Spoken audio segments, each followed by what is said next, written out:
안녕하세요. 저는 30대 후반 여자입니다. 늦은 나이에 그토록 바라던 아기를 키우며 하루하루 힘들지만 보람차게 지내고 있는데요. 그래도 육아가 워낙 힘든지라 이곳에서 매일 사연을 들으며 스트레스를 풀고 있어 늘 감사한 마음을 가지고 있답니다. 누구나 가슴속에 말 못한 사연 하나는 품고 있기 마련이잖아요. 저도 천사 같은 아이를 품에 안을 때까지 참 우여곡절이 많은 인생을 지내왔답니다.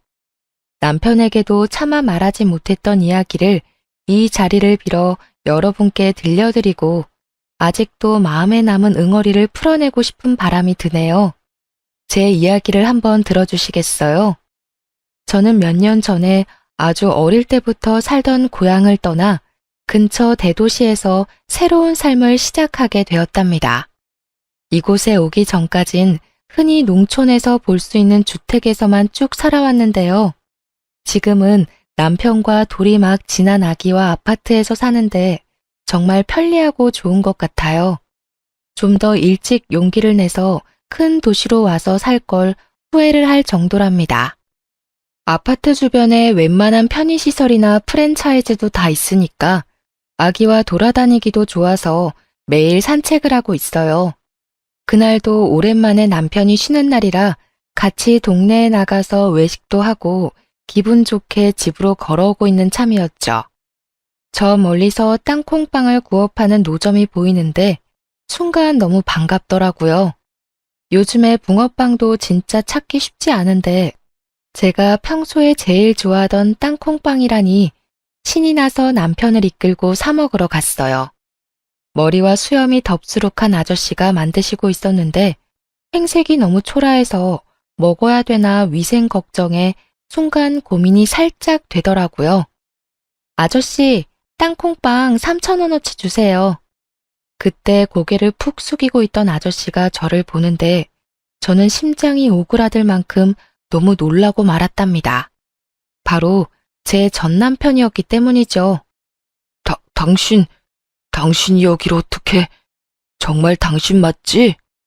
저는 너무 당황해서 뒷걸음을 쳐서 멀뚱하게 서 있던 남편의 소매를 끌고 이 자리를 벗어나려고 했어요. 그런데 갑자기 전 남편이 제 앞에 무릎을 꿇고는 제 발목을 팍 잡는 게 아니겠어요? 전 남편은 유모차에 앉아있는 아기와 지금의 남편을 번갈아 바라보며 눈물을 글썽거리더라고요. 저 아이가 정말 당신 아기인 거야? 당신이 이렇게 사는 줄 몰랐네. 여보, 늦었지만 날 용서해 줄 순 없을까? 누가 당신이고 여보예요? 진짜 미친 사람이네. 여보, 얼른 가자. 몇 년 만에 전 남편을 만나니 그때의 악몽이 머릿속을 어지럽게 스쳐가면서 심장까지 빠르게 뛰더라고요. 그날은 어떻게 집에 왔는지 기억이 나지 않을 정도로 정신이 없었답니다. 도대체 저에게 어떤 일이 있었는데 이렇게 남편에게 학을 떼는지 궁금하실 것 같아요. 그럼 본격적으로 이야기를 펼쳐가 볼게요.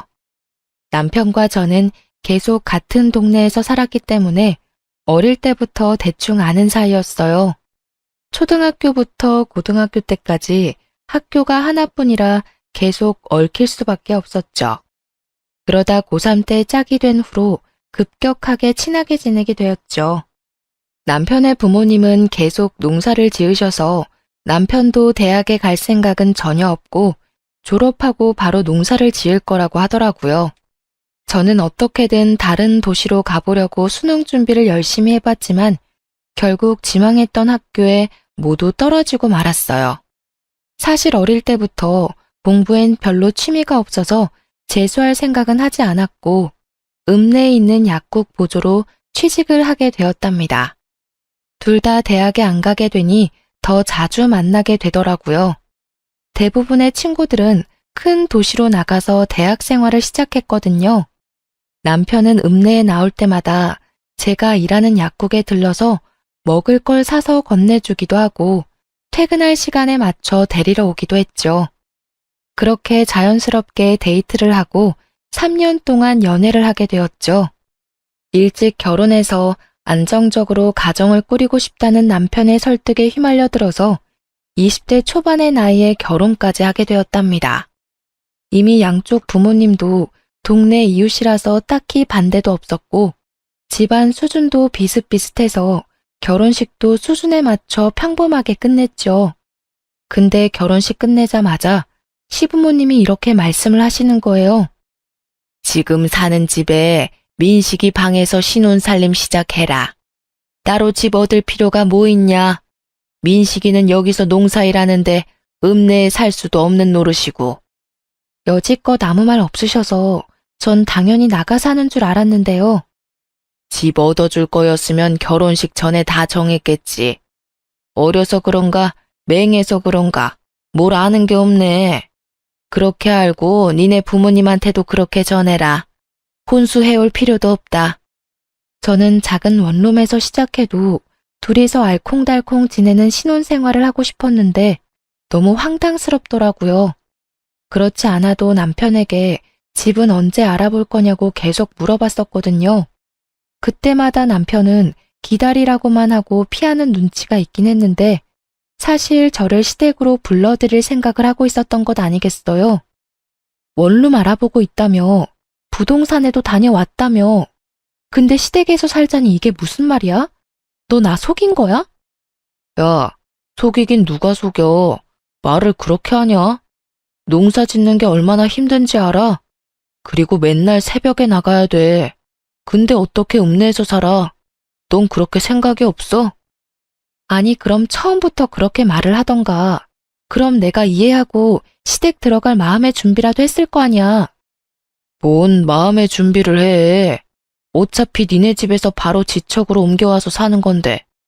친정도 가깝고 얼마나 좋냐? 넌 복 터진 줄이나 알아. 어떻게든 둘러대는 남편을 보자니 속은 것 같고 너무 답답했지만 결혼을 물을 수도 없으니 어쩔 수 없이 시댁에 들어가 살기로 했죠. 친정 부모님도 남편이 농사를 지어야 한다고 시부모가 이미 말을 해놨는지 그냥 들어가 살라고 말을 하셨답니다. 시골은 도시랑은 분위기가 많이 다르긴 하잖아요. 어른들 말을 더욱 따라야 하고 생각 없이 그냥 해야 되는 관습도 많고요. 심지어 남편에겐 2살 어린 남동생도 있었는데 남동생 방이 바로 옆방이더라고요. 민망하고 불편했지만 이젠 가족이라는 생각을 하며 시댁 생활에 적응하려고 노력했답니다. 농사를 짓는 집이라 그런지 친정과는 분위기가 많이 다르더라고요. 친정 부모님은 읍내 시장에서 속옷 가게를 하시거든요. 그래서 저는 시골에 살아도 농사일을 한 번도 해보질 않았어요. 친정 부모님은 집 마당에 작은 텃밭조차도 없는데 시댁은 쌀 농사에다 넓은 밭에는 진짜 다양한 채소들을 엄청 심더라고요. 제가 결혼한 첫 해에는 고추 농사를 크게 지었는데 제가 얼마나 호되게 당했는지 지금도 고춧가루라면 쳐다도 보기 싫답니다. 남편은 새벽 6시면 밭에 나가고 저는 8시에 읍내로 출근을 했는데요. 제가 출근하려고 방을 나오면 시모가 못마땅한 눈으로 쳐다보기 일쑤였어요. 지금이 한창 바쁠 땐데 저건 뭐가 중요한지도 모르고 분이나 쳐바르고 나가니 원. 어머니, 저도 나가서 일하는 거예요. 돈 버는 거라고요. 누가 들으면 놀러 가는 줄 알겠네요. 네가 말대꾸를 꼬박꼬박 할 때마다 얼마나 쥐어받고 싶은지 아냐? 네 남편은 새벽부터 나가서 고추 딴다고 허리가 부러진다. 네 남편 힘든 거 알면 1시간이라도 일찍 일어나서 도와라. 어머니, 저도 저녁까지 일하고 오면 얼마나 피곤한데요. 오자마자 저녁까지 차려야 하고요. 아버님이 아침밥 하라고 하셔서 아침밥도 차려야 되고요. 또 말대꾸. 내일부터 1시간이라도 고추 따고 읍내 나가. 알았어? 시모가 저를 노려보고 쏘아대고 방으로 확 들어가 버리는데 진짜 화가 나더라고요. 제가 일한다고 화장하고 번듯하게 옷 입는 게 못마땅한 모양인 듯 했어요. 저도 집에 들어앉아서 일바지 입고 농사를 짓길 바라는 것 같은데 저는 농사일은 진짜 하기 싫었거든요. 거기다가 시부가 며느리한테 아침밥도 못 얻어 먹는다고 앓는 소리를 해서 결혼하고 일주일 됐을 때부터 새벽 6시에 일어나서 매일 밥하고 국해서 밥 차렸고요. 시댁은 그동안 밥을 어떻게 먹었던 건지 농사지은 채소로만 먹고 살았는지 식탁에 고기나 생선 올라오는 날이 없더라고요. 그래서 제가 너무 먹고 싶어서 가끔 퇴근하고 고기를 사가곤 했거든요. 그럼 아주 시부모나 남편이나 도련님이나 걸신 들린 것처럼 고기를 먹더라고요. 그래서 종종 사갔더니 이젠 아예 일주일에 3번은 고기 사오라고 그렇게 저를 들볶는 거 있죠. 저는 퇴근해서 저녁밥 차리면 금세 밤 9시 되고 제대로 쉴 시간도 없었는데요. 시모는 제가 농사일을 안 거둔다고 매일 나가 노는 사람 취급을 하니까 너무 짜증이 났답니다. 어찌나 밭에 안 간다고 시모가 눈치를 주는지 결국 다음 날부터 아침 6시에 나가서 남편을 도와 고추를 따고 회사에 출근을 했네요. 해본 적 없던 밭일을 하니 허리가 얼마나 아프고 끊어질 것 같았는지 1달 넘게 물리치료 받으며 고생을 했답니다. 그날 저녁에도 어김없이 부랴부랴 저녁 식사 준비를 하고 가족들이 다 둘러앉아 먹기 시작했죠. 오늘은 고기 없어요?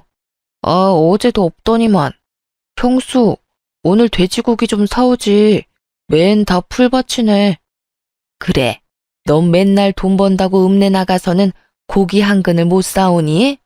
네 남편도 밭일하는데 얼마나 힘을 쓰는데. 네, 내일은 사올게요. 오늘 늦게 퇴근해서 마을버스 놓칠까봐 그랬어요. 남편한테 듣기론 제가 시집 오기 전까지만 해도 돼지고기도 1달에 1번 먹었다던데 이젠 시모며 도련님이며 이틀이 멀다 하고 고기 타령을 해대니 황당하더라고요. 제 월급의 절반은 고기 사는데 돈을 다 썼을 정도였으니까요. 저는 그렇게 쳇바퀴 도는 생활을 이어나갔고 어느새 세월은 흘러 결혼한 지 7년 차가 되어가고 있었죠. 지금도 이때만 생각하면 그 지옥 같던 시간을 어떻게 견뎠나 싶어요. 결혼한 지 1년쯤 지났을 무렵부터 시부는 손주 타령을 하기 시작했죠. 시모도 아들만 둘을 낳아서 시부 집안에서 그걸로 대접을 좀 받은 모양이더라고요. 결혼 2년 차까지는 어떻게 해야 아들을 낳을 수 있다느니 그런 얘기를 엄청 자주 들었는데요. 3년이 지나도 아기가 생기지 않자 시부모는 눈에 띄게 저를 구박하기 시작했답니다. 아침에 일어나자마자 시모가 뭐라고 물어봤는지 아시나요? 오늘은 소식 없냐? 노력은 하고 있는 거 맞아? 도대체 손주는 언제 안겨줄 거야? 나이도 어린데 왜 도대체 애가 안 들어서는 거야? 이 소리를 매일 아침 7년 가까이 들으니 진짜 사람이 미칠 것 같더라고요.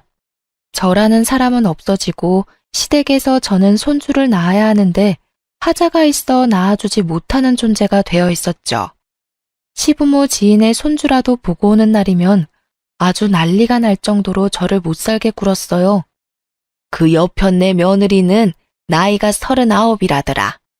39에도 애를 낳았는데 도대체 넌 무슨 하자가 있길래 애가 안 들어서냐고. 그릇을 바닥에 던지는 건 예사였고 언젠가는 너무 화가 난다면서 제 뒤통수를 때린 적도 있었어요. 그때 시모에게 한마디라도 하며 대들었어야 하는데 그때 저는 너무 위축이 되고 그냥 맞고만 있었네요. 시부모는 친정 부모님도 점점 막대하기 시작했어요. 친정이 지척인데도 저를 친정에 보내주지도 않았고 심지어 명절에도 음식하느라 집에 가보지도 못했답니다. 시모는 우연히 친정엄마를 길에서 보기라도 하면 큰 소리로 막말을 하기도 했다고 해요. 도대체 애를 어떻게 키웠길래 나이가 20대인데 애가 안 생겨? 그럼 한약이라도 지어다가 좀 먹이던가 음식을 좀 해오던가 해야지. 주원 딸한테도 이렇게는 안 하겠네. 이 옆에 내가 뚫린 입이라고 함부로 말을 뱉어? 어떻게 키웠냐니? 금지옥엽 내 딸 데려다가 해보지도 않은 농사일 시키면서 구박이나 하면서 내가 지금 얼마나 참고 있는 줄 알아? 애가 몸이며 마음이 편해야 애도 들어설 거 아니야? 아이고, 누가 들으면 내가 아주 천하의 못된 시험인 줄 알겠네. 옛날 같았으면 벌써 소박당했을 위인을 데리고 사는 것만 해도 고맙다고 할 것이지. 제가 이혼하고 나서야 저에게 말을 해주신 건데 그 당시에는 저에게 해가 될까봐 말도 못하시고 시모의 행패를 다 견뎌오셨던 거죠. 어쩐지 언제인가부터 친정엄마가 임신에 좋다는 한약이며 각종 즙이며 음식을 계속 챙겨주시더라고요. 저는 아무것도 모르고 받아먹기만 했었는데 엄마가 어떤 마음으로 준비를 해주셨을지 지금 생각해도 죄송해서 눈물이 난답니다. 남편은 딱히 말하지는 않았지만 같이 길을 걸어가다가 아기라도 보이면 한참을 뚫어지게 바라보기도 하고 슬그머니 웃음을 짓기도 했어요. 그 모습을 보고 있으면 가슴이 철렁하고 내려앉기 일쑤였답니다. 20대 초반의 어린 나이에 결혼을 했으니 사실 언젠가는 아기가 생길 거라 생각하고 여유롭게 생각했던 것도 있었는데요. 30대가 넘어가니까 점점 초조해지기 시작했어요. 난임에 대해 여러 가지 알아보다가 병원에 가서 제대로 검사를 받아봐야겠다고 생각했죠. 우리 병원에 가서 둘 다 검사 좀 받아보고 시험관 같은 거 해보면 어떨까? 그럼 큰 병원에 가야 되는데 여기서 그 먼 데를 어떻게 다니냐? 그리고 시험관 하면 돈 엄청 드는 거 아니야? 나라에서 지원받을 수도 있어. 내가 알아볼게. 일단 병원 한번 가보자. 지금 한창 바쁠 땐데 거길 어떻게 다니냐? 한번 가고 마는 게 아니고 계속 가야 되잖아. 아, 그리고 뭘 그렇게까지 해. 생기면 생기고 아니면 아닌 거지. 당신은 어머님이 날 얼마나 구박하는지 몰라? 나 혼자 꾹꾹 참으니까 내가 지금 괜찮은 것 같아? 당신이 얼마나 모른 척을 하면 내가 아예 당신한테 하소연도 안 해. 내가 나만 위해서 병원 가보자고 해? 당신도 아기 원하잖아. 길에서 애들만 보면 눈도 못 떼는 거 내가 모르는 것 같아? 애가 임신하냐? 네가 못 갖는 걸 가지고 왜 나한테 난리야? 암튼 지금은 못 가니까 겨울에 좀 한가해지면 가든가 말든가 알아서 해. 남편은 성질을 내며 대화를 끝내버리더라고요. 저는 그 후로도 계속 남편에게 병원에 가자고 얘기해봤지만 남편은 미루기만 할 뿐이었죠. 임신하지 못해서 하루하루 속이 말라 비틀어지는 제 마음은 알아주지도 않고 점점 더 저를 무심하게 대해가더라고요. 친구에서 연인이 되어 오랜 기간을 사귀면서 우리 둘 사이에는 누구도 끼어들지 못할 친밀함이 있다고 늘 생각해 왔었거든요. 서로만 아는 비밀도 많고 공유한 추억도 어마어마하니까요. 하지만 결혼 생활은 정말 현실이었고 어느새 남편은 저와 대화도 피하고 집에선 핸드폰만 들여다보고 잠드는 날이 대부분이었답니다. 남편과 사이도 좋지 않은데 왜 아기를 가지려고 혼자 고군분투하고 있는지 점점 회의감이 들기 시작했죠. 시모의 구박과 늘 못마땅한 눈초리에서 벗어나서 하루라도 이 집을 떠나고 싶다는 마음이 점점 강해져만 갔답니다. 그러던 어느 날 도련님이 대형 사고를 치고 집에 들어왔더군요. 베트남으로 여행을 간다고 하더니 글쎄 거기서 결혼을 해서 신부를 떡하니 데려온 게 아니겠어요. 시부모를 비롯해 저와 남편 모두 너무 놀라서 기절할 뻔했답니다. 야 이놈의 자식아, 결혼이 무슨 애들 장난이야? 벌써 혼인신고까지 했단 말이야? 이를 어쩌면 좋아. 요즘엔 국제결혼이 대세야. 제대로 된 한국 여자가 이 시골로 들어와서 나랑 결혼을 하겠어? 어차피 40 넘어도 못해. 어리고 이쁘고 말도 잘 듣고 얼마나 좋아? 우리 마누라 이제 22살이야. 내가 먼저 손주 안겨드릴게. 손주? 아유, 그러면 되겠네. 어차피 쟤는 글렀으니까 우리 둘째 며느리한테 손주 욕심 좀 부려보자. 자자, 이쪽으로 들어와라. 저는 그렇게 어린 티가 나는 베트남 출신 동서까지 한 집에서 지내며 또 갖은 고생을 더하기 시작했답니다. 마치 제가 막 시집 왔을 때의 모습을 보는 것 같아서 저 나름대로 배려도 하고 최대한 도와주려고 생각을 하고 있었는데요. 며칠이 지났을 때부터 그건 저의 기우였다는 걸 알게 되었죠. 동서는 한국말을 아예 못하는 건 아니고 기본적인 건 말을 할 수가 있었는데 시모에게 어찌나 애교를 부리는지 시모가 솔솔 녹는 게 보일 정도였어요.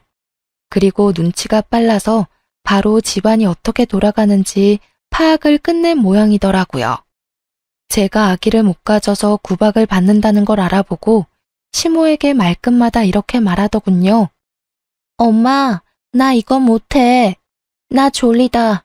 건강해야 아기 가진다. 그래. 들어가서 좀 쉬어라. 이건 첫째가 하면 되니까 너는 얼른 손주 안겨줄 생각만 해. 들어가라. 집에 처음 들어왔을 때는 제가 밥을 하고 있으면 옆에서 서성거리며 돕는 신용이라도 했었는데요. 몇 주 지나고 나서는 시모가 뭐만 시키면 못한다고 하면서 저를 빤히 보는 게 아니겠어요? 진짜 하는 짓이 어이가 없어서 헛웃음만 나왔답니다. 엄마, 나 청소 힘들다. 배가 아파요. 그래? 배가 왜 아파? 그럼 좀 앉아있어. 야, 네가 마당 좀 쓸어. 저는 또 바보같이 대신 빗자루를 들고 마당을 쓸었죠.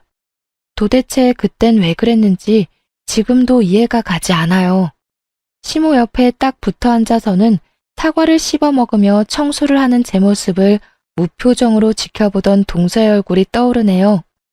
갓 시집온 동서에게까지 이런 푸대접을 받으니 더는 참을 수가 없이 화가 났죠.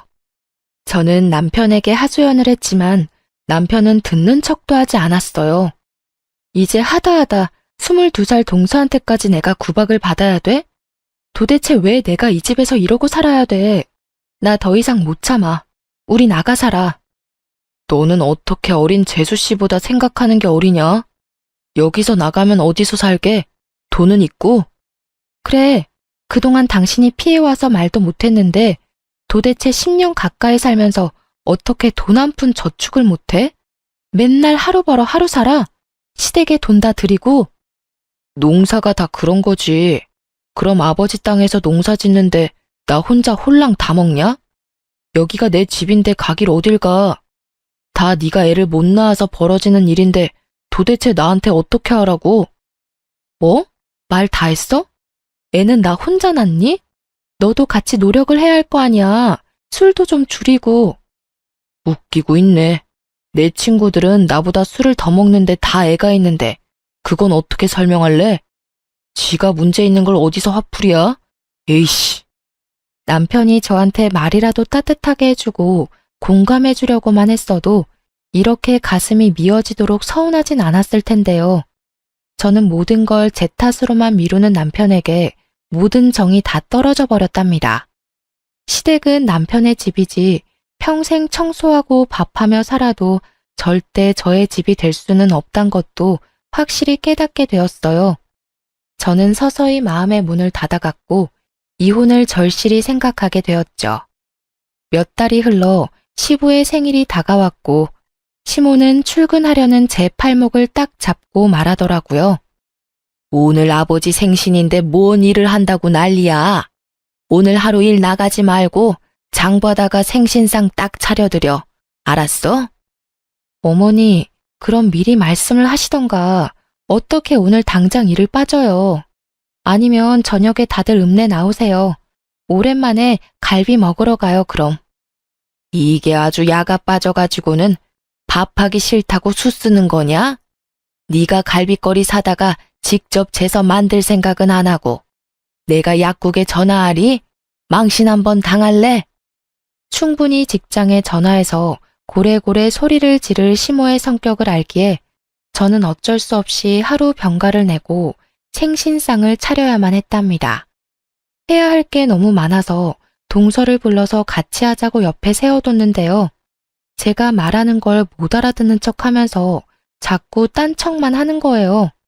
심지어 제가 시킨 일을 반대로 해놔서 제가 또다시 해야 하니까 손만 더 가고 너무 화가 났답니다. 동서, 씻어서 넣어야 되는데 그냥 넣으면 어떡해. 다 건지라고. 아, 비켜봐. 제가 동서를 밀어내고 다시 하고 있는데 옆에서 나지막한 동서의 목소리가 들려왔죠. 저는 들리는 욕짓거리에 제가 잘못 들었나 귀를 의심했답니다. 동서, 지금 나한테 욕한 거야? 내가 지금 잘못 들은 거야? 아, 진짜 피곤하게 하네. 애도 못 가지는 게. 뭐?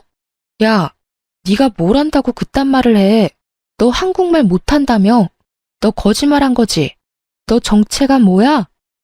제가 소리 지르는 걸 듣고 시모가 달려왔는데 갑자기 동서가 뺨을 한 손으로 붙잡고 스르르 주저앉는 게 아니겠어요? 그러면서 동서가 엉엉 울기 시작하는데 진짜 황당해서 말도 안 나오더라고요. 뭐야, 너 지금 얘 때렸냐? 이게 아주 막 나가네. 감히 우리 손주 볼 몸에 손을 대? 갑자기 시모가 제 머리채를 확 휘어잡더니 마구 흔들기 시작했어요. 저는 너무 놀라서 그대로 당하고만 있다가 정신을 차리고 시모를 확 밀어냈죠. 그놈의 손주. 제대로 알지도 못하면서 왜 나한테 이래요? 내가 얘 때린 걸 봤어요. 오히려 얘가 나한테 욕을 했다고요. 다 필요 없고 나는 이만 꺼져줄 테니까 원하는 손주 많이 보세요. 이게 아주 간이 배 밖으로 나왔네. 진작 소박을 놨어야 하는데. 아이고 분통 터져. 어디서 저런 게 굴러 들어와서는. 저는 저에게 악을 쓰는 시모와 그런 저를 뒤에서 비웃으며 보고 있는 동서를 뒤로 하고 시댁을 뛰쳐나와 버렸답니다. 그리고 바로 친정으로 갔고 혹시나 남편이 찾아올까봐 큰 도시에 사는 친구 집으로 몸을 피해버렸죠. 참 황당한 건 제가 그렇게 집을 나왔는데 일주일이 지나도 남편에겐 전화 한 통도 안 왔다는 거였어요. 심지어 친정에 찾아오지도 않았죠. 친정 부모님도 분해하시면서 당장 시댁으로 쳐들어가겠다고 하시는 걸 제가 간신히 말릴 정도였어요. 그렇게 일주일이 더 지나고 저는 친구 집에서 나와 친정으로 돌아갔어요. 제가 온 걸 어떻게 알았는지 시모가 친정집으로 찾아왔더라고요. 너 우리 아들한테서 당장 떨어져. 며느리라는 게 집 뛰쳐나가고 누구한테 배운 짓거리야? 이참에 아주 잘 됐어. 우리 며느리가 아주 잘 아는 동생 소개시켜준단다. 우리 아들도 어린 여자 만나서 자식도 낳고 살게 당장 이혼해. 어머니한테 들었던 얘기 중에 가장 반가운 소리네요. 바로 이혼할 테니까 다신 우리 집 근처에 발길도 들이지 말아요. 알았어요? 저는 이미 이혼을 생각하고 있었기에 오히려 이렇게 시모가 헤어지라고 하니 고마운 마음이 들 정도였죠. 그리곤 마치 짠 것처럼 남편의 전화가 걸려오더라고요. 다음날 커피숍에서 남편을 만나게 되었답니다. 우리 그만하자. 이혼하고 너도 너대로 편하게 살고 나도 이제 그만 시달리고 싶다. 너 때문에 집안 조용할 날이 없다. 누가 들으면 내가 큰 잘못이라도 한 줄 알겠네. 나야말로 그 지옥 같은 집구석에서 해방시켜줘서 고마울 정도네. 새장가 간다며? 어디 한번 얼마나 잘 사는지 보자. 저는 남편의 얼굴에 제 도장을 찍어둔 이혼 서류를 던져버리고 커피숍을 나왔답니다.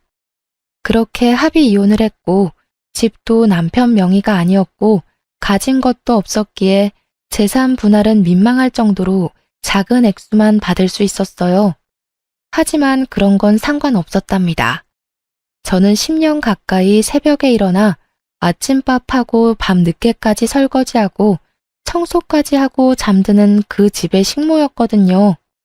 더 이상 그 짓을 하지 않아도 된다니 이것보다 큰 위자료가 어디 있겠어요. 오히려 친정 부모님이 저를 대신해서 엄청 속상해 하셨답니다. 그 집구석에서 10년을 식모처럼 살았는데 돈 1,000만 원도 못 받고 나온다는 게 말이나 되니? 막말로 쫓아내는 머슴한테도 이렇게는 안 하겠다. 얼마 안 되는 돈 받으려고 그 집이랑 더 얽히는 거 싫어요. 기다린다고 돈이 나올 구멍이 있는 것도 아닌데요. 돈이야 내가 충분히 벌어서 살 수 있으니까 너무 걱정하지 마세요. 엄마야말로 다신 그 집과 연락하지도 마시고요. 저는 완전히 새롭게 인생을 시작하고 싶었어요. 그래서 큰 도시에 작은 원룸을 얻어 이사를 갔답니다. 밤낮으로 구인 공고를 보고 면접을 보면서 몇 주가 지났고 정말 다행히도 중소기업의 사무직으로 취직이 되었죠.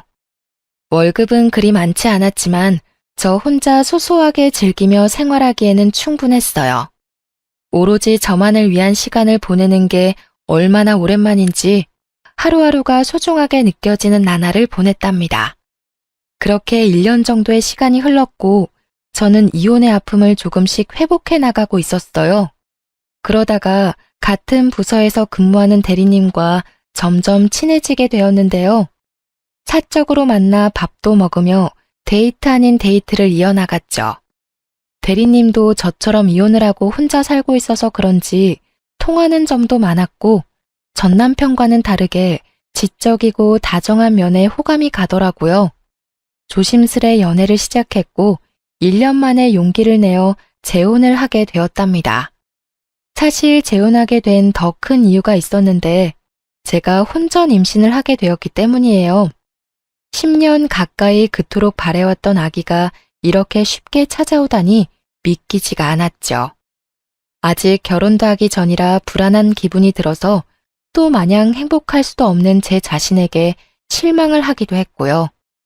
혼자 며칠을 고민하다가 결국 지금의 남편에게 조심스럽게 털어놓았죠. 남편이 아기를 원하는지 원하지 않는지 알 수 없어서 혼자 최악의 상황까지 생각하고 말이죠. 나 임신한 것 같아. 사실 진짠지 아닌지 믿기지가 않아. 사실 내가 아기를 갖지 못해서 이혼을 한 거였거든. 난 정말 기쁜데 우린 아직 결혼 이야기도 제대로 한 적이 없으니까 자기는 어떨지 모르겠어. 그게 진짜야? 나야 정말 고맙고 기쁘지. 우리 나이가 있으니까 결혼을 해도 아기 생각은 반쯤은 포기하고 있었는데 이렇게 결혼 전에 선물이 찾아오다니 정말 고마워. 우리 둘을 닮은 아기라니 믿어지지가 않네. 우리 배 불러오기 전에 얼른 결혼식 서두르자. 정말이야? 나랑 결혼 생각도 하고 있었던 거야? 나 혼자 얼마나 고민했는지 몰라. 이 바보야, 당연하지. 당신이랑 처음 만나기 시작했을 때부터 결혼 생각했었어. 내가 그동안 믿음을 못 준 것 같아 미안해. 당신이 전에는 어떻게 살았는지 모르겠지만 이제 나랑 우리 아기랑 행복하게 살자. 지금의 남편이 임신 사실을 알고 정말 기뻐하며 속전속결로 결혼을 진행하는 모습을 보고 믿음을 갖게 되었답니다. 재혼이다 보니 그냥 간단하게 식사하는 걸로 결혼식을 올리고 함께 살게 되었죠. 아기는 뱃속에서 무럭무럭 잘 자라주었고 어느새 마치 거짓말처럼 제 품에 저의 아들이 안겨 있더라고요. 30대 후반에 육아를 하려니 체력적으로 힘들기도 했지만 아기의 웃는 얼굴만 보면 가슴 깊이 행복감이 밀려왔죠. 저는 그렇게 지금의 남편과 아기와 함께 제 인생에서 최고로 행복한 순간들을 보내고 있는 중이었죠. 그 땅콩빵을 사러 가기 전까진 전 남편과 전 시댁 생각은 완전히 잊어버리고 있었는데 말이에요. 초라한 행색의 전 남편이 제 앞에 털썩 무릎을 꿇고 눈물을 글썽이는데 참 할 말이 없더라고요. 당신이 얼마나 보고 싶었는지 몰라. 염치가 없어서 연락도 못했지만 만나면 꼭 이 말 하고 싶었어. 정말 미안해. 당신한테 했던 일 다 미안해. 용서해줘. 이제 와서 무슨 용서가 필요해? 다 지난 일이고 난 지금 잘 살고 있으니까 그쪽도 다 잊고 사세요. 저 아기 정말 네 아기인 거야? 정말 잘됐다. 나에게 다시 돌아올 수는 없겠지? 참나, 혼자 아침 드라마 찍으세요? 무슨 말도 안 되는 소리를. 저리 비켜. 남편이 흑흑거리며 울자 기둥에 손이 묶여있던 늙은 여자가 남편 쪽으로 서서히 다가왔어요. 저는 그 모습을 보고 너무 놀라서 뒤로 자빠질 뻔했답니다. 그토록 저를 괴롭혔던 시모였거든요. 시모는 머리가 산발이고 눈은 이상하게 초점이 없더라고요. 그러다가 유모차에 있는 아기를 보더니 눈빛이 반짝 광채가 나는 게 아니겠어요. 내 손주가 여기 있었구나. 네가 내 손주를 훔쳐갔어. 내 손주! 기둥에 줄로 손이 묶인 채 아기에게 다가오려고 손을 휘젓는 모습이 좀비 영화가 따로 없더라고요. 그 순간 시몬은 무슨 괴력이 생겼는지 글쎄 줄을 끊어내고는 아기에게 달려드는 게 아니겠어요. 저는 놀라서 몸이 얼어붙어 있는데 다행히도 지금의 남편이 시모를 바닥으로 세게 밀어버렸답니다. 시모는 바닥에 내동댕이 쳐진 채 내 손주라고 계속 울부짖더라고요. 그 모습을 보는데 어찌나 오싹한지 저는 서둘러 남편 팔을 잡아 끌고 도망쳐버렸답니다. 우리를 뒤쫓아오려는 시모를 잡고 저를 멀거니 보고 있는 전 남편의 모습을 마지막으로 보았네요. 그 후로 며칠이 지났고 저는 일부러 전 남편을 본 쪽을 피해서 다녔답니다. 혹시나 다른 곳에서 마주치진 않을지 겁도 나더라고요. 결국 친정엄마에게 전화를 걸어 마주친 이야기를 털어놓았죠. 친정 부모님은 계속 같은 동네에 살았기에 싫던 좋던 시댁의 사정을 전해들을 수밖에 없었는데요. 저한텐 지금까지 아무 말도 해주시지 않았던 거예요. 제가 조심스레 물어보자 이제야 엄청난 이야기를 전해주시더라고요. 저와 이혼을 한 뒤에 남편은 한 달 만에 재혼을 했다고 해요. 베트남 동서가 친한 동생이라면서 소개시켜줬다는데 이미 한국에 살고 있어서 속전속결로 결혼식도 안 올리고 혼인신고만 하고 살게 된 거죠. 심지어 그 여자는 20살이었다고 하더라고요. 그런데 1년이 지나도 2명의 베트남 여자에게선 임신 소식이 들리지 않았고 시모는 점점 그 둘을 구박하기 시작했죠. 남편과 결혼한 여자가 시모한테 자기는 아무 이상이 없다면서 병원에 가서 확인을 해보자고 악을 쓰며 대들었다고 해요. 그래서 남편도 큰 마음을 먹고 병원에 가서 검사를 해봤고 결과는 정말 충격적이었죠. 남편이 바로 무정자증이었던 거예요. 그것도 모르고 10년 동안 그 모진 구박을 참으며 버텼던 제가 얼마나 바보 같았던지요. 전 남편 멱살이라도 끌고 검사를 하러 갔어야 했는데 말이에요. 지금 생각해보면 만약 그때 알았다고 해도 이혼이라는 결과는 똑같았을 것 같긴 하지만요.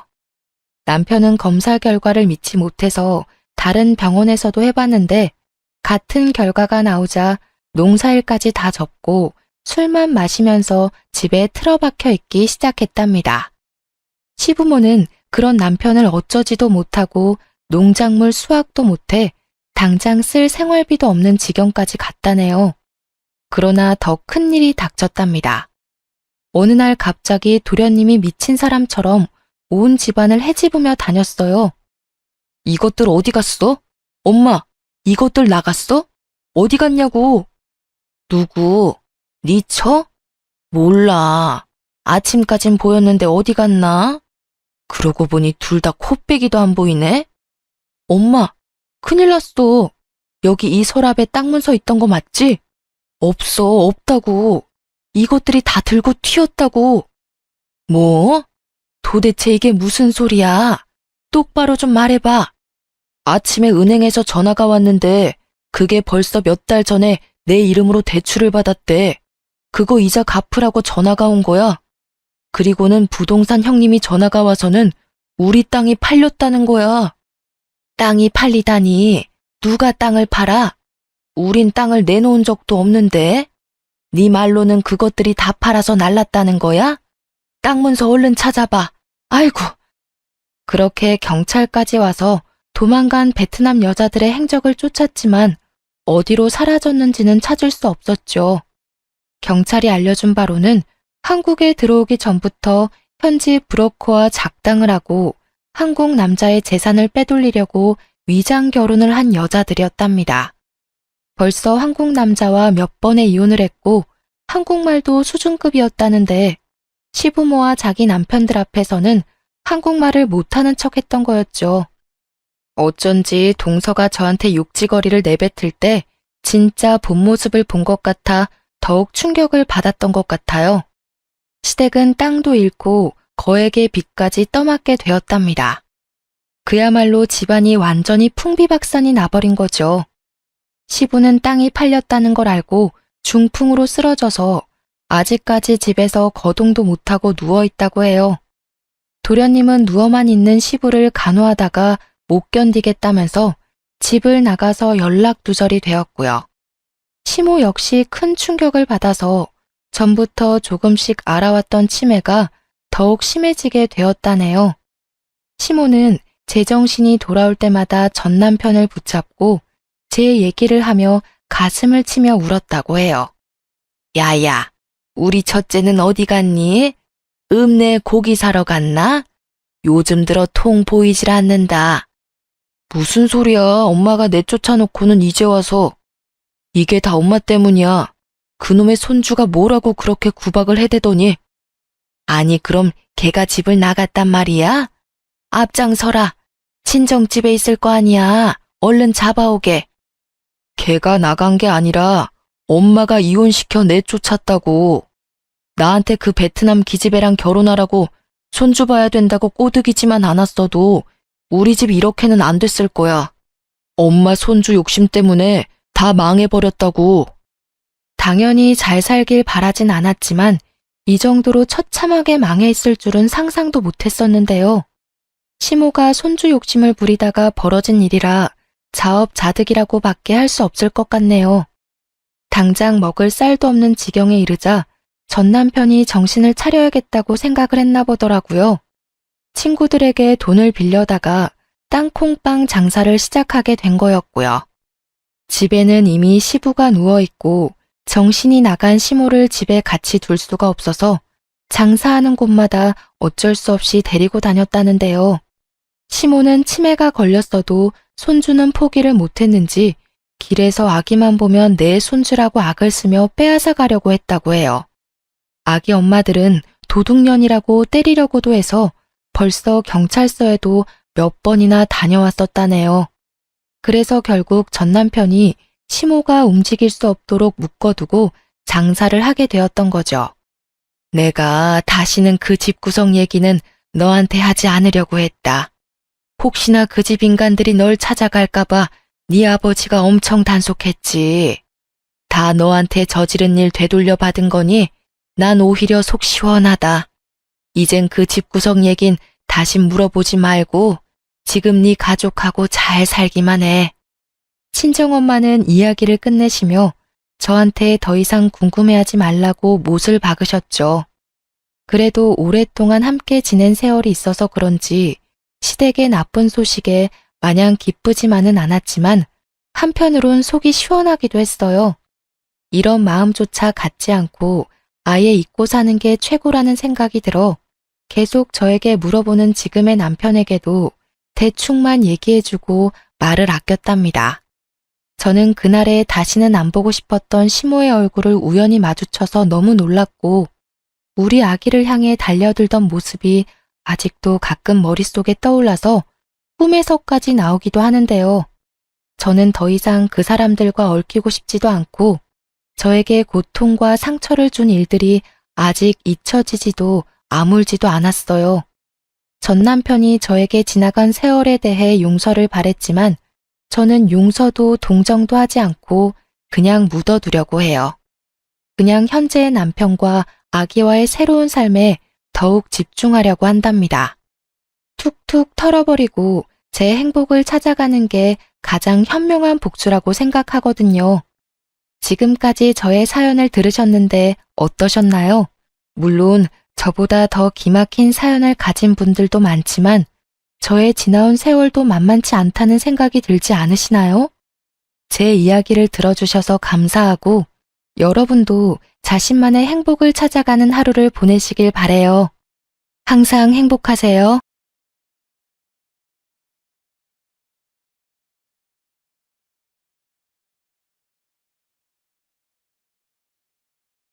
안녕하세요.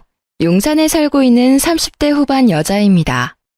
제가 30년 넘게 살면서 나름 많은 경험을 했다고 자부했는데 최근 역대급으로 힘든 일을 겪었어요. 어디 가서 말하기 창피할 정도라서 혼자 속으로 끙끙 앓고 있었는데 너무 답답한 마음에 사연을 보내봤어요. 처음엔 이 사연을 보낼까 말까 고민 엄청 많이 했었는데 그래도 고구마를 먹은 듯한 이 답답함을 풀고 싶어서 보내게 됐어요. 남편도 이 사연을 보내보는 게 어떠냐고 말해주기도 했고요. 제가 한동안 우울증 때문에 고생할 정도로 저에게 아주 큰 고민을 안겨준 사람은 바로 시누이였는데요. 아가씨 때문에 한동안 우울증 약을 복용할 정도로 하루하루 정말 고통스럽고 힘들었습니다. 동갑내기 남편과 결혼하기 전부터 남편한테 4살 어린 여동생에 대해서 종종 들어왔었어요. 남편과 연애할 당시 남편의 여동생과 빨리 친해지고 싶다는 생각을 했어요.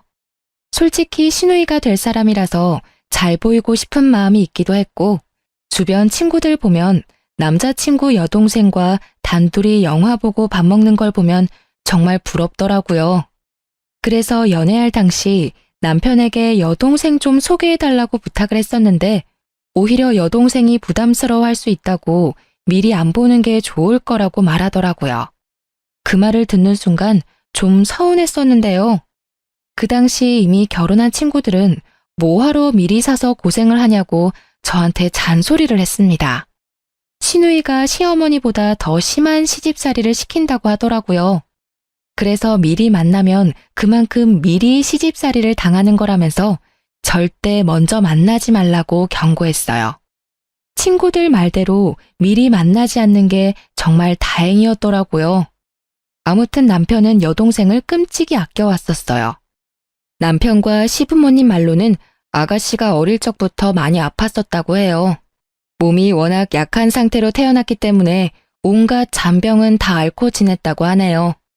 어떤 병 때문인지는 잘 기억이 안 나지만 몇 번 수술까지 받았을 정도라고 해요. 지금은 감기도 잘 안 걸릴 정도로 건강해요. 그런데 그런 아가씨는 예전에 심하게 몸이 약했고 아팠었던 걸 미끼 삼아서 가족들한테 엄청 많은 걸 요구하고 징징거리는 일이 많았었는데요. 성인이 되고 나서도 남편한테 매달 용돈을 받아 쓰는 것은 물론이고 게다가 틈만 나면 시부모님께 이거 사달라 저거 사달라 하는 일이 셀 수 없이 많더라고요. 마음 약한 남편과 시부모님은 매번 그런 요구를 들어주셨고요. 그리고 남편과 제가 결혼식을 올리고 신혼여행을 가려고 했을 때 그 신혼여행까지 따라간다고 울고 불고 난리가 아니었어요. 아무래도 동생이지만 다 큰 성인이 울면서까지 따라가겠다고 떼쓰는 모습에 5만 가지 정이 다 떨어지더라고요.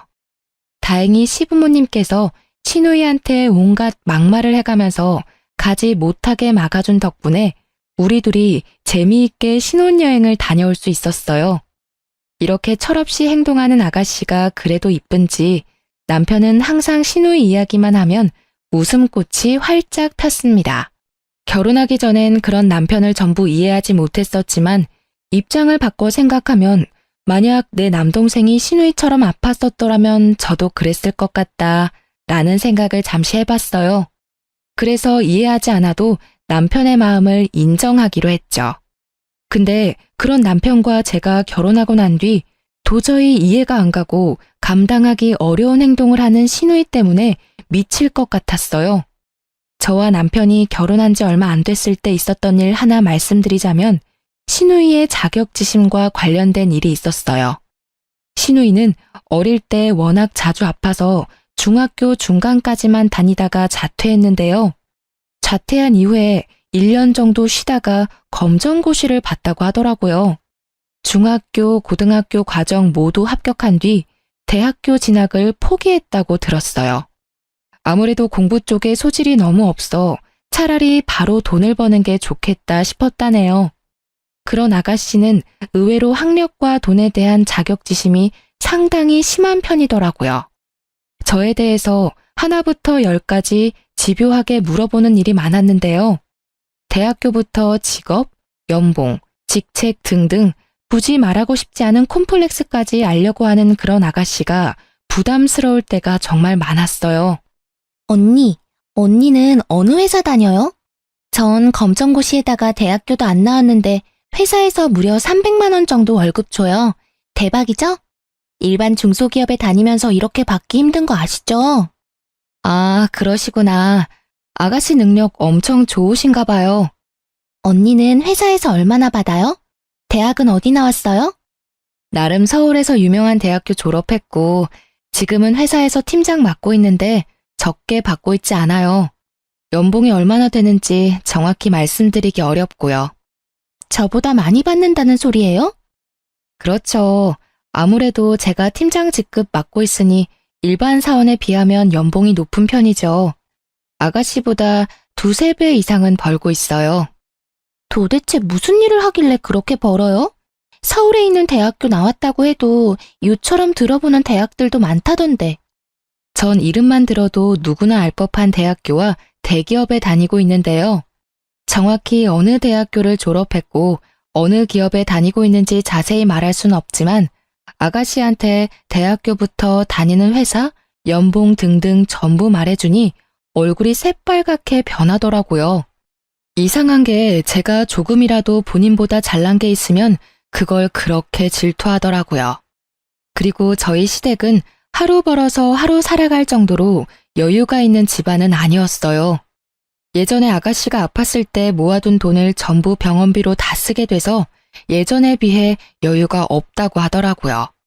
근데 그런 시댁과 다르게 저희 친정집은 여유가 있는 편이에요.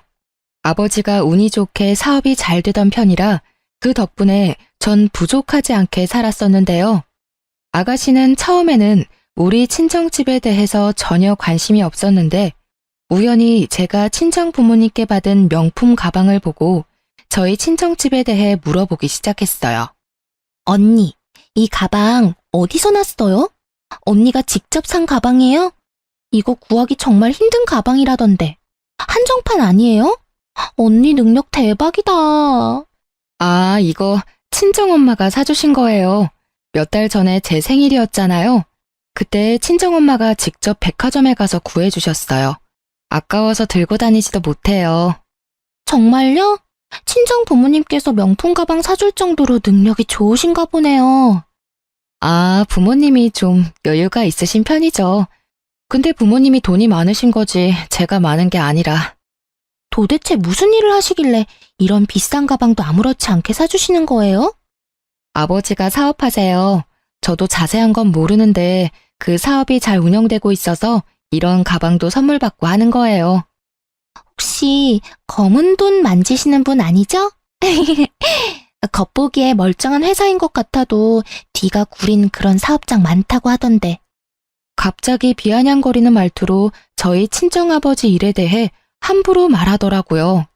다른 건 몰라도 부모님에 대해 함부로 말하는 건 너무하잖아요. 저도 모르게 화를 내버렸습니다. 검은 돈이라뇨. 말씀이 너무 지나치신 거 아니에요? 장난칠 게 따로 있지. 왜 저희 친정아버지 일에 대해 그렇게 함부로 말할 수가 있어요? 우리 아버지 엄청 힘들게 시작해서 회사 크게 만드신 분이에요. 당장 사과해줘요. 언니, 그렇게까지 화낼 필요까진 없잖아요. 그냥 장난으로 말한 건데. 그렇게 예민하게 반응하면 제가 정말 나쁜 사람 같잖아요. 그냥 그런 사람들이 있다는 말이지. 언니 아버님이 그런 사람이라고 말한 건 아니었어요. 그리고 솔직히 말해서 언니가 뭐라고 이런 가방 선물 받고 들고 다니나 싶었어요. 부모 하나 잘 만나서 엄청 호사 누리고 사네. 이런 생각한 건 맞아요. 말이면 다예요.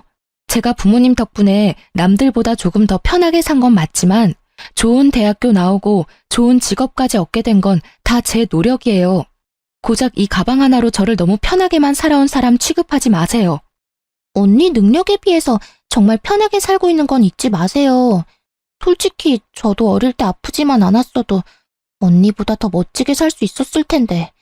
만약 내가 언니랑 똑같은 조건에서 시작하고 살았더라면 제가 더 괜찮았겠죠. 그거 다 핑계예요. 아가씨처럼 어릴 때 아팠던 사람들도 지금 멋지게 살고 있는 사람들 많아요. 그리고 아가씨도 대학 충분히 갈 수 있었고 노력만 했었더라도 남들처럼 떵떵거리면서 살 수 있었을 거예요.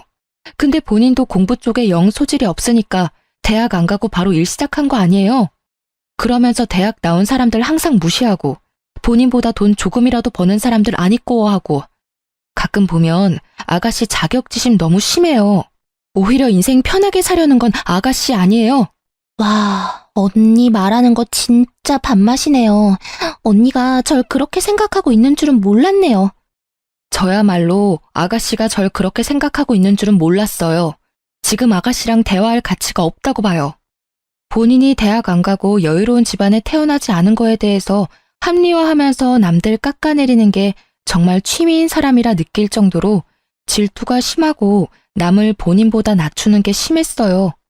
이날 사건 이후로 이상하게 아가씨의 씀씀이가 엄청 커진 게 눈에 확 들어오기 시작했어요. 예전에 아가씨가 20살 성인이 됐을 때 시부모님께서 아가씨한테 비싼 명품은 아니지만 준 명품 정도 되는 지갑 하나를 선물해 준 적이 있어요. 그거 말고는 명품이다라고 할 만한 물건이 전혀 없던 사람이었는데 갑자기 200~300만 원 정도 되는 가방과 100만 원은 훌쩍 넘어 보이는 지갑, 신발, 귀걸이 등등 하나 둘씩 사는 듯 하더라고요. 아가씨와 제가 SNS 친구 추가된 상태는 아니지만 제가 간간히 아가씨 SNS를 염탐할 때가 있거든요. 예전에는 여기저기 맛집이나 카페, 여행 사진 위주로 올라왔었다면 이제는 명품 물건들을 하나둘씩 올리면서 자랑하는 게시물이 엄청 늘어났더라고요. 더 충격적인 건 어떤 게시물에는 대놓고 저를 저격하는 게시물 하나가 있었어요. 누구와는 다르게 난 내 돈으로 직접 가방을 사지. 문구와 함께 300만 원은 훌쩍 넘어 보이는 가방 사진을 올렸더라고요. 게다가 그 가방은 제가 친정 부모님께 선물 받았던 가방 브랜드와 같았어요. 그거 보고 정말 코웃음이 나오더라고요. 근데 그런 신우의 명품들을 보고 부럽다고 느끼지 않았어요. 오히려 신우이가 저 가방들을 어떻게 샀는지 앞으로 어떻게 감당할지 그게 참 궁금하더라고요. 아가씨가 버는 돈이 얼마라는 것쯤은 이미 알고 있으니까요. 그러던 어느 날 일 하나가 크게 터지고야 말았는데요.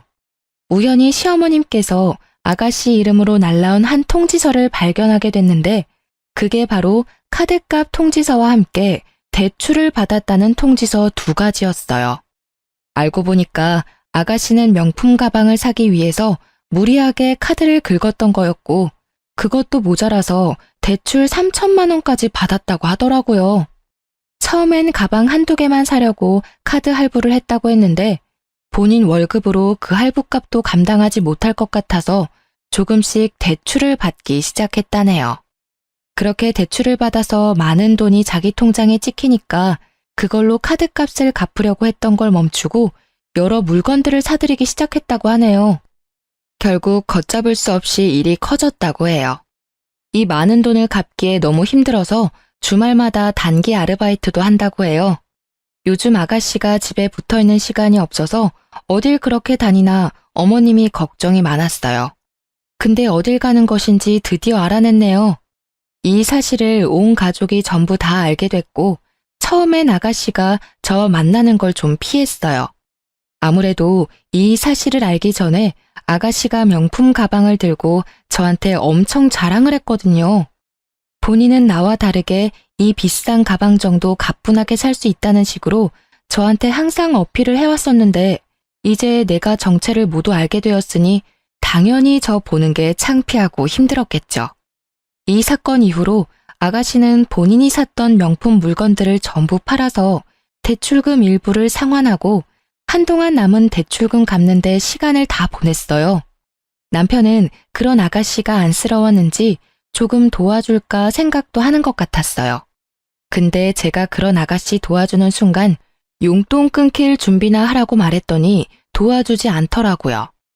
시부모님도 당연히 그런 시누이를 도와주지 않으셨고요. 그 이후에 좀 잠잠한 듯 했지만 아가씨의 진상 행보는 끝이 나지 않았어요.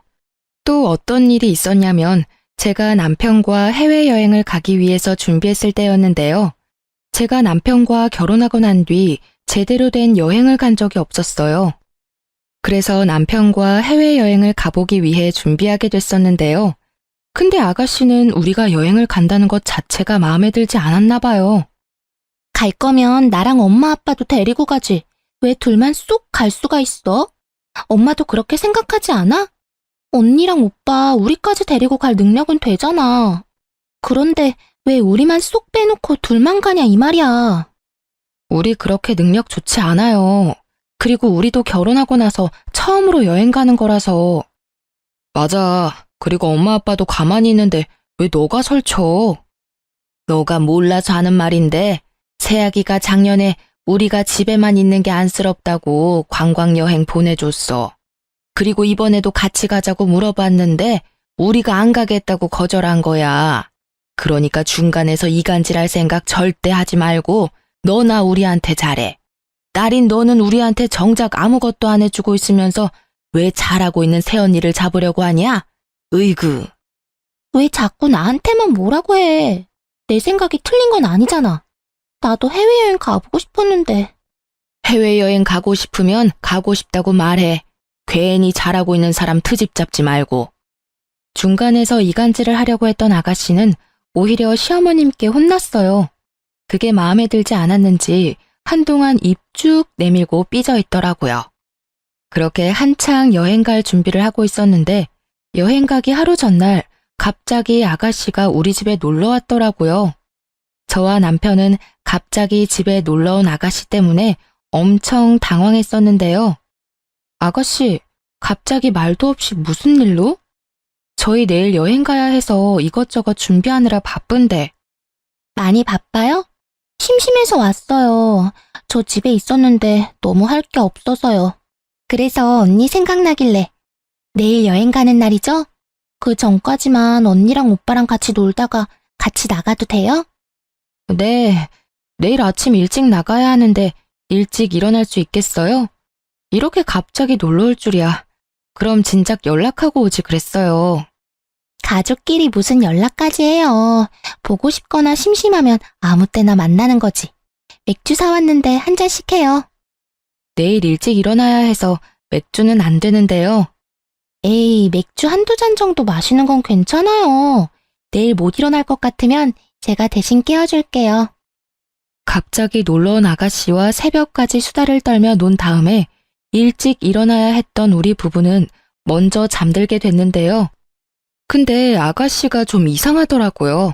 그날따라 잠도 안 자려고 하고 우리 보고 빨리 자라고 하더라고요. 그래서 좀 의심스러운 마음이 들긴 했었지만 아가씨 말대로 일찍 잠들었는데요. 쪽잠을 자고 아침 일찍 일어나 여행 갈 준비를 하는데 저희 부부 여권이 사라졌더라고요.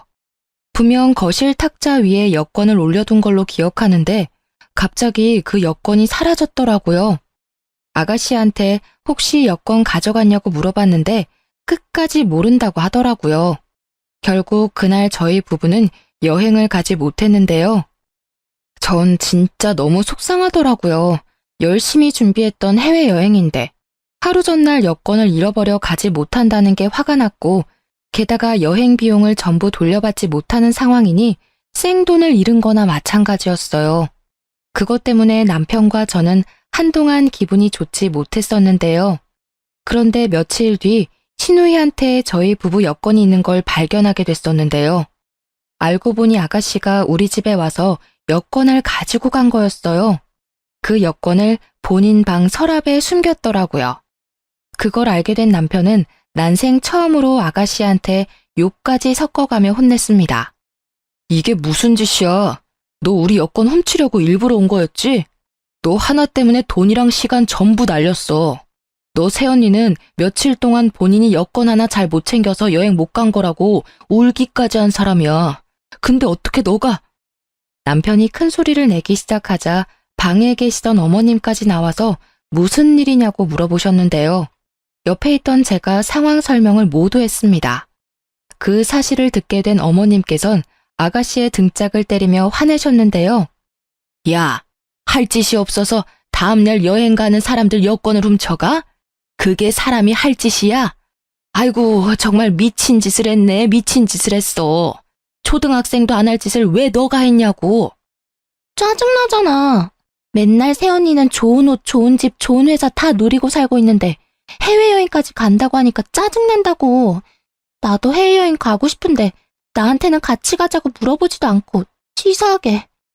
너가 한두 살 먹은 애도 아니고 뭐 그런 걸로 질투가 나서 그런 몰상식한 짓을 해. 너 당장 언니랑 오빠한테 사과해. 당장! 싫어. 내가 사과를 왜 해야 하는데? 고작 여권 하나 숨긴 걸로 이렇게 여럿이서 나한테 이래도 되는 거야? 여권 훔친 걸로만 문제 삼는 게 아니잖아. 너 하나 때문에 우리가 돈이랑 시간 전부 다 날렸어. 그건 어떻게 책임질 건데? 언니 돈 많잖아. 고작 이 여행 비용 때문에 나한테 이렇게 따진다고? 그냥 다녀왔다고 생각하고 그냥 넘기면 안 돼? 다녀온 셈 치면 되는 거잖아. 고작 이런 일로 왜 날 못 잡아먹어서 안달이냐고. 오히려 뻔뻔하게 나오는 아가씨 태도가 정말 어이가 없고 화가 머리 끝까지 나더군요.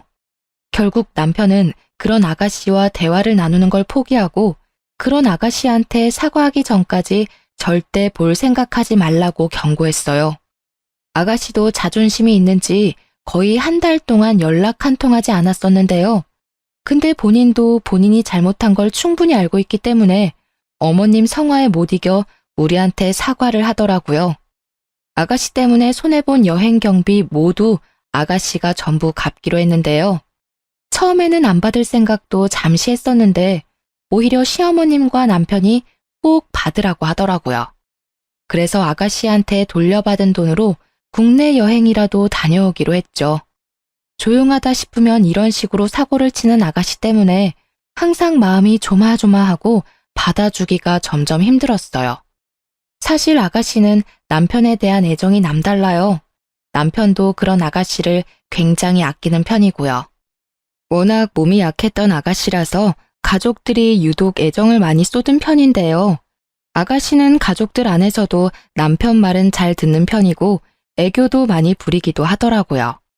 워낙 남편을 좋아하고 잘 따르는 편이라서 제가 남편과 결혼한다고 했었을 때 아가씨가 반대를 엄청 심하게 했어요. 내가 남편을 뺏는 사람이라도 된 것 마냥 결혼 초반에는 절 엄청 싫어하더라고요. 지금처럼 말을 섞지도 않았었고 거의 투명인간 취급을 할 정도였어요.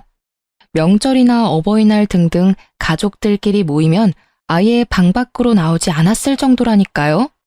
시간이 지나면서 자연스럽게 말도 섞고 그렇게 됐지만 여전히 저를 향한 질투가 없어지진 않았었어요. 그런 시누이가 언제 한 번은 절 죽일 뻔한 사건 하나가 있었는데요. 저와 남편은 아이를 그렇게 좋아하지 않아 아이를 가질 계획이 전혀 없는 딩크족이었어요. 시부모님도 그걸 알고 계셨고 아이 가지라고 강요할 생각 전혀 없다고 하셨고요. 근데 나이를 먹다 보니까 아이가 점점 이뻐지기 시작했고 친구들이 아이를 가진 모습을 보니 저도 낳고 싶다는 생각이 들었어요. 남편도 티를 안 냈을 뿐이지 속으로 아이를 갖고 싶어 하는 눈치였고요. 그렇게 저와 남편은 오랜 기간 이야기를 나눈 끝에 아이를 갖기로 했어요. 결혼한 지 약 4년 정도 됐을 무렵에 아이를 갖게 됐었고 시부모님이 굉장히 좋아하셨어요. 사실 하루라도 빨리 손주보고 싶었는데 우리가 워낙 아이 가질 생각이 없다고 단호하게 말해서 속상했다고 하더라고요. 그런 저희가 마음을 바꿔준 게 너무 고맙다고 매일매일 콧노래를 부를 정도였는데요. 근데 시부모님과 다르게 아가씨 반응은 굉장히 좋지 못했었는데요. 오히려 저희한테 화를 버럭버럭 내더라고요. 원래 둘이 아이 안 갖기로 약속했다며. 근데 갑자기 왜 애를 갖고 지랄이야? 너 방금 뭐라고 했어? 지랄? 너 말 그딴 식으로밖에 못해? 부부가 아이 갖는 게 왜 지랄인데? 살다 보면 생각이 바뀔 수도 있는 거고 부부가 아이를 갖는 건 어쩌면 당연한 일이지. 왜 너가 화를 내는 건데? 오빠 결혼하고 나서 모든 관심이 다 언니한테 갔잖아. 이제 아이까지 가지면 나는 안중에도 없을 거잖아. 아이 가지려면 별의별 행동은 다 했을 텐데. 더러워. 더럽다고. 시누이는 손가락으로 날 가리키며 더럽다는 말까지 하더라고요. 임신을 하기 위한 행위까지 말하면서 더럽다고 말하는 시누이가 더 비정상이라고 생각했어요. 부부가 아이를 가지는 건 당연한 건데 그게 더럽다고 말하는 시누이. 다들 어떻게 생각하시나요? 전 아직도 그런 시누이의 행동이 이해가 가질 않아요. 이 일 이후로 아가씨의 행동이 점점 이상해지기 시작했었는데요. 임산부가 절대 먹으면 안 되는 회부터 율무차 등등 음식들을 저한테 가져다 주기 시작하더라고요. 아무리 임신을 한 적이 없는 사람들도 알 법한 위험한 음식들을 저한테 가져다 주니까 전 화가 나더라고요. 언니, 이거 강어인데 싱싱해요. 맛집에서 가져온 회인데 먹어봐요. 아가씨, 지금 장난해요? 임산부가 회 먹으면 안 되는 거 몰라요? 엊그제는 저한테 율무차, 육회 이런 거 먹으라고 주더니 이젠 회까지 주네요? 이런 거 임산부가 먹으면 안 되는 음식인 거 모르고 가져온 거예요? 아니면 알면서도 일부러 가져온 거예요? 아니, 뭘 그렇게까지 화를 내요. 원래 언니가 회 좋아했으니까 비싼 돈 주고 사온 건데. 임신하기 전에는 내가 회 사달라고 해도 절대 안 사주더니 왜 이제 와서 회를 사주냐 이 말이에요. 우리가 아이 갖는 거 그렇게 싫어하더니만 이제 이 아이 못 태어나게 하려는 거예요? 언니, 말 정말 섭하게 하네요. 내가 임신을 해봤어야 먹으면 안 되는 음식 이런 걸 알죠. 언니 생각해서 비싼 돈 주고 사왔더니만. 분명 알고 있는 사람이었어요. 근데 끝까지 몰랐었다며 오리발을 내밀더군요. 이 사실을 남편한테 알리고 싶었지만 괜히 남매 사이 이간질하는 것만 같아서 일단 말하지 않고 있었는데요. 한동안 아가씨와 대면대면하면서 지내고 있었는데 계속 이렇게 지내면 안 될 것 같았는지 아가씨가 먼저 사과하면서 다가오더라고요. 언니, 미안해요. 제가 정말 몰라서 했던 행동이었어요. 알면 절대 그런 음식들 안 줬겠죠. 아니에요. 제가 예민했어요. 임신하고 나니까 감정 기복이 심해지고 엄청 예민해지더라고요.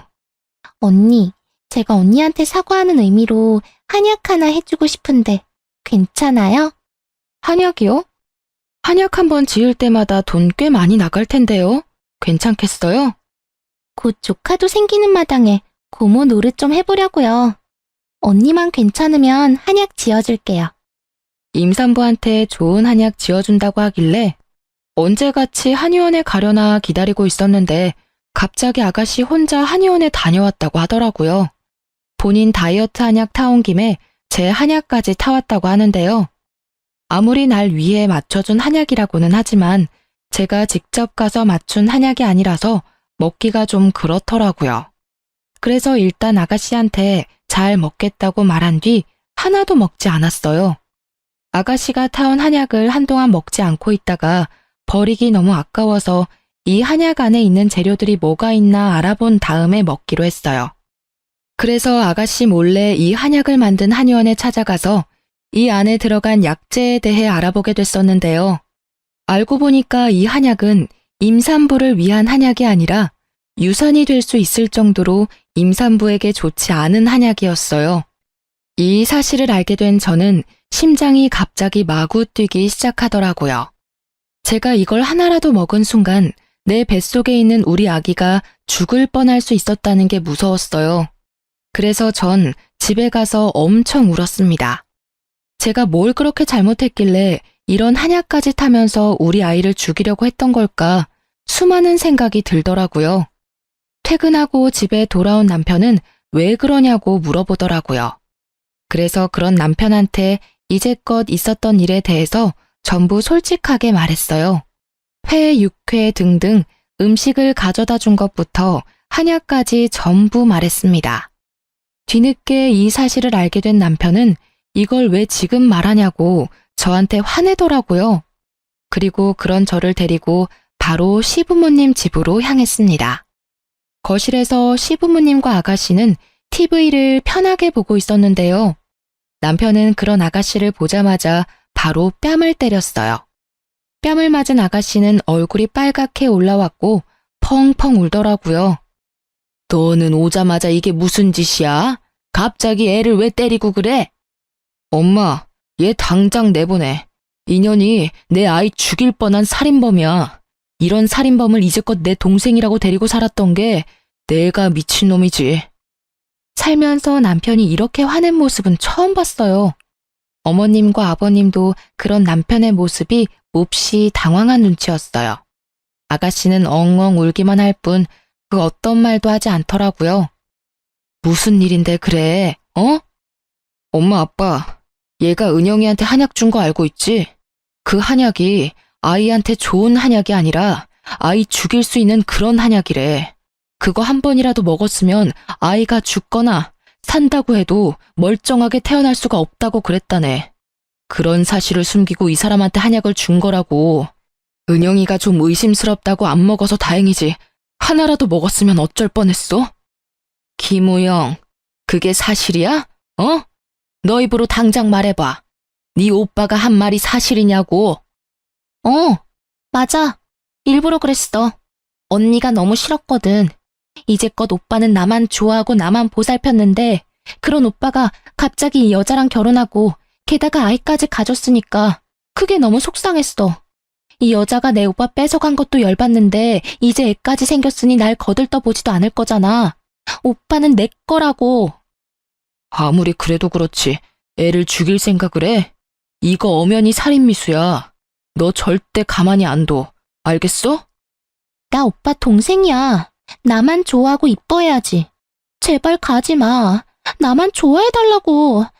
나 오빠 정말 좋아해. 정말 좋아한다고. 그런 내가 죽는다고 해도 끝까지 이 여자 편만 들 거야? 아가씨는 거의 미친 사람처럼 남편한테 매달려서 자기만 사랑해달라고 애원을 하더라고요. 남편은 그런 아가씨를 밀치면서 화를 내고 온갖 욕을 다 했습니다. 남편한테 매달리는 아가씨의 모습을 보니 정말 말이 나오지 않더라고요. 애정결핍이 심한 사람이라고는 보이지 않고 오히려 이게 잘못된 사랑이 아닌가 싶더라고요. 이게 남매 사이라고 도저히 보이지 않았어요. 속으로 아가씨가 남편을 오빠가 아닌 남자로 보고 있던 게 아닐까? 라는 생각을 잠시 해보기도 했었는데요. 이 사건 이후로 저희 부부는 한동안 시댁에 가지 않았었는데요. 시부모님만 밖에서 따로 만났었어요. 시부모님 집으로 가면 아가씨가 있기 때문에 일부러 피하기 위해 가지 않았었는데요. 이 사건 이후로 시부모님도 그런 아가씨와 대화를 절대 나누지 않는다고 합니다. 그리고 얼마 뒤 시부모님은 큰 고민 끝에 그런 아가씨를 파양하겠다고 하더라고요. 그게 무슨 말이냐고 물었는데 알고 보니까 아가씨는 입양됐다고 해요. 아주 어릴 적에 입양을 했었고 아주 애지중지 키웠다고 합니다. 남편은 그런 아가씨가 입양된 동생이라는 사실을 알고 있었고 그래서 더 잘해줬다고 해요.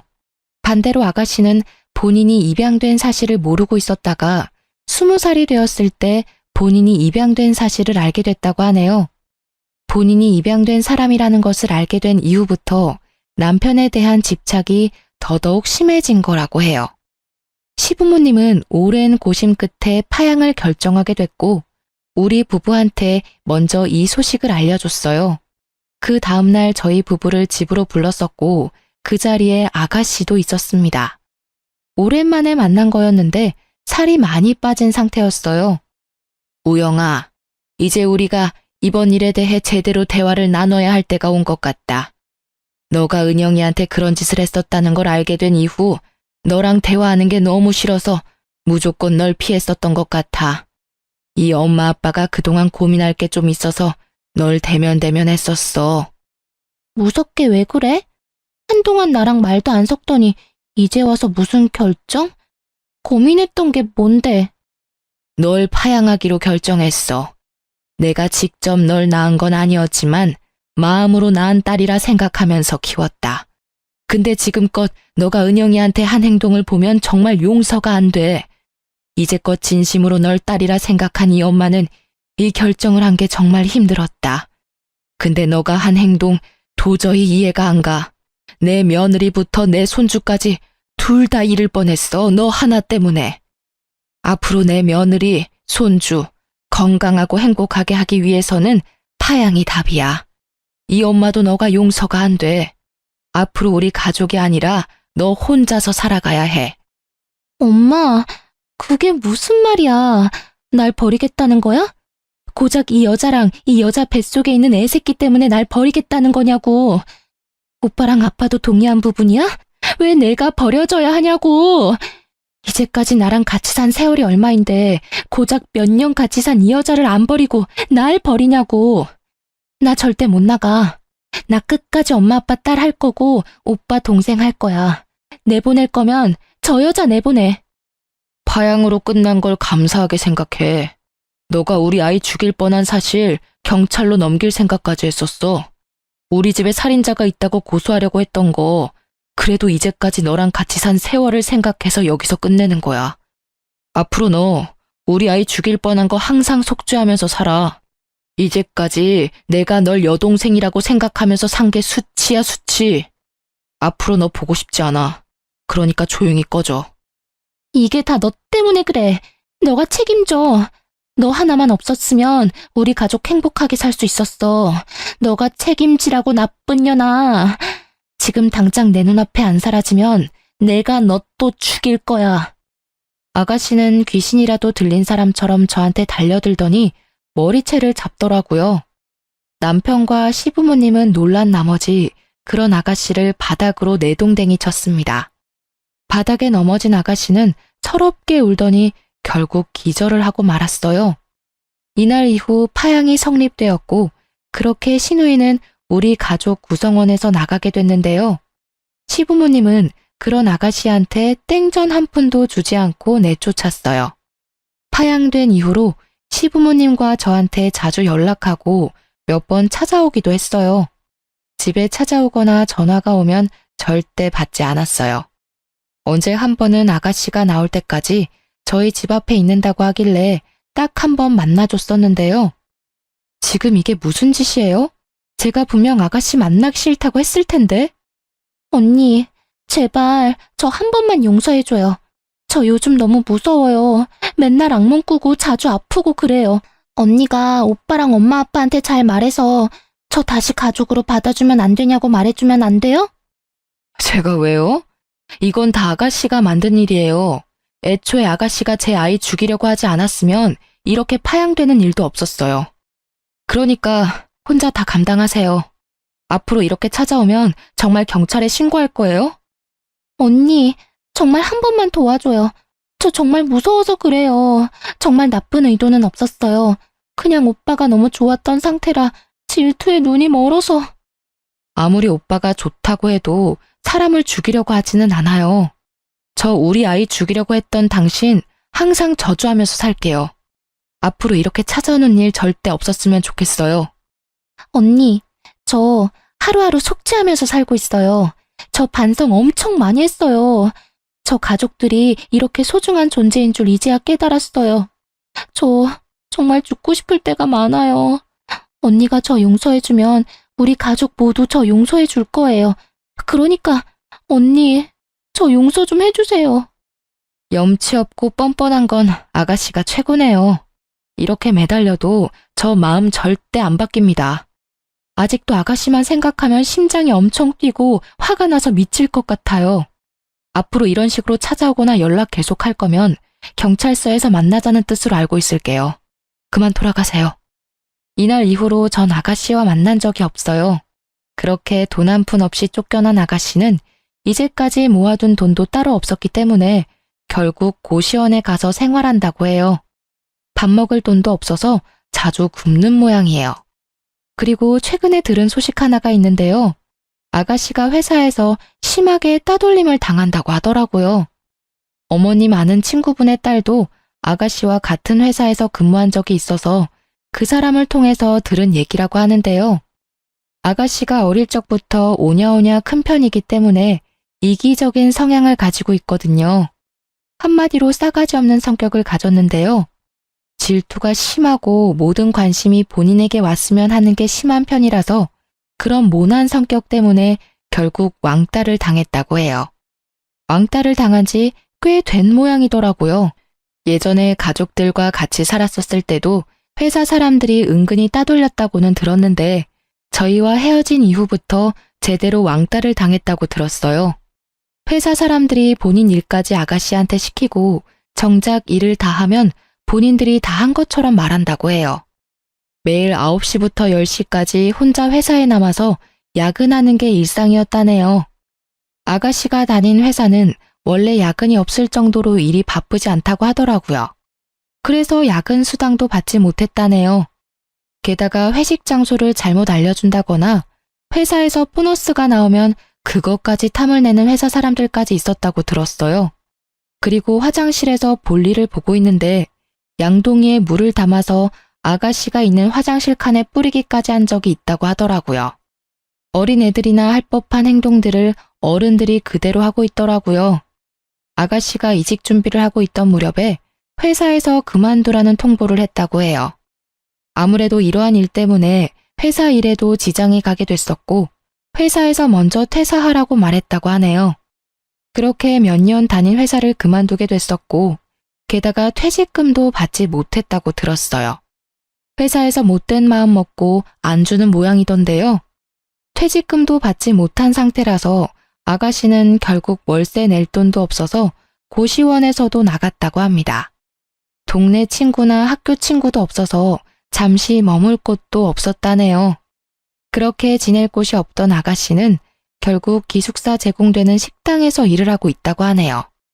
평소에 꾸준히 일을 해본 적이 없던 아가씨가 식당에서 청소부터 설거지까지 다 한다고 하니 속으로 얼마나 고소하고 행복하던지. 우연히 아가씨가 일하고 있는 식당을 슬쩍 지나간 적이 있었는데 그 식당에서도 여러 이모들한테 구박을 받고 있더라고요. 아무래도 집안일을 해본 적이 없으니 식당 일도 잘 못하는 눈치였어요. 그래도 일은 열심히 하는 것 같아요. 이 일이라도 그만두면 어디 갈 곳이 없으니까요. 항상 시부모님께 사랑만 받다가 이젠 구박을 받으며 살아가는 아가씨를 보면서 사람은 착하게 살아야 한다는 걸 알게 됐어요. 가끔 남편과 시부모님께 아가씨에 대해 물어보기도 해요.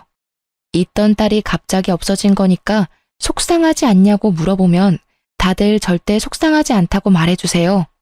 이렇게 연을 끊지 않았다면 앞으로 더 큰 일이 발생했을 거라고 하더군요. 사실 남편과 시부모님의 속은 많이 아플 거라고 생각합니다. 아무리 아가씨가 입양된 딸이었다고 해도 진심으로 가족으로 생각했기 때문인데요. 사랑만 주면 될 것 같았는데 오히려 그 사랑이 잘못된 길로 가도록 만들 줄은 몰랐던 거였죠.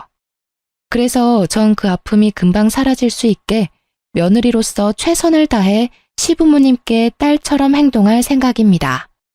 전 이번 일로 많은 교훈을 얻게 됐어요. 질투가 사람의 눈을 이렇게 멀게 만들 수 있다는 걸요. 지금도 여전히 아가씨 생각만 하면 이가 갈리고 화가 미친 듯이 나는데요. 남편과 시부모님만 생각하면 내가 참는 게 좋을 것 같다는 생각을 아예 안 해본 건 아니었어요. 하지만 내 아이를 위해서라면 참으면 안 됐던 일이었어요. 아가씨 때문에 하나밖에 없는 우리 아이가 죽을 뻔했잖아요. 이렇게 이쁘고 사랑스러운 우리 아이를 못 봤을 수 있었다는 생각에 심장이 쿵 하고 내려앉는 기분이 들고 아가씨가 용서가 안 돼요. 아가씨가 파양된 이후로 얼마 지나지 않아 아이를 낳게 됐었는데요. 건강하게 태어난 우리 아들을 보면 화난 마음도 싹 사라지더라고요. 시부모님과 남편은 우리 아들을 너무 이뻐하는데요. 특히 우리 시어머님은 우리 아들만 보면 세상 좋아 죽으려고 해요. 이렇게 이쁜 우리 손자 못 태어났으면 어쩔 뻔 봤냐면서 하루에도 수십 번 영상통화까지 하고 있답니다. 남편은 최근에 회사에서 승진했어요. 저도 곧 회사로 복귀할 예정이고요. 아이 한 명이 태어나서 그런지 생각보다 나갈 돈이 많더라고요. 때마침 남편이 승진하고 연봉이 오른 덕분에 아이 키우는데 크게 문제될 게 없어요. 그리고 저도 회사 복귀한다면 우리 아들 먹고 싶은 거 더 많이 먹일 수 있을 것 같아요. 제가 회사 복귀하면 시어머님께서 우리 아들 돌봐주신다고 하더라고요. 원래 친정어머님이 봐주신다고 했는데 이건 시어머님이 양보 못한다고 본인이 꼭 키울 거라고 단호하게 말씀하셨어요. 우리 아들 이렇게 사랑받으면서 지내고 있습니다. 아가씨의 빈자리가 느껴지지 않고 우리 가족은 정말 행복하게 잘 살고 있어요. 아들이 태어난 순간부터 어머님과 아버님은 아가씨의 존재를 잊고 사는 것 같아요. 그만큼 우리 아들 존재가 이렇게 큽니다. 한동안 이기적이고 못된 아가씨 때문에 속이 말이 아니었는데 앞으로 남은 인생 정말 행복하게 잘 살 생각입니다. 지금껏 제 이야기를 들어주셔서 감사해요.